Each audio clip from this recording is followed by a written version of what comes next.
அரியலூர் மாவட்டத்தில் 6 ஏரி மற்றும் குளங்களில் மாசி மகத்தை முன்னிட்டு முன்னோர்களை வழிபட்டு தர்ப்பணம் அளித்து பொதுமக்கள் வழிபாடு நடத்தினர். தமிழ் மாதங்களில் மாசி மாதத்திற்கு பல்வேறு சிறப்புகள் உண்டு.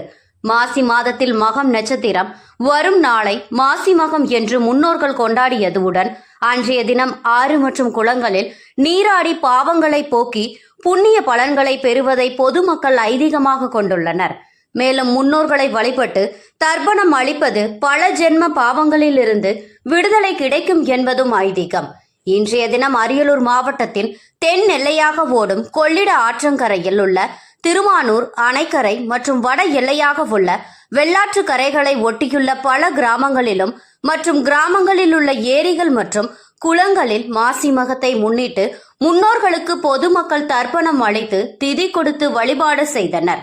முன்னோர்கள் இறந்த தினத்தை மறந்துவிட்டாலும் மகா மகத்தன்று முன்னோர்களை நினைத்து மகத்தில் திதி கொடுப்பது இந்துக்களின் வழக்கமாக உள்ளது.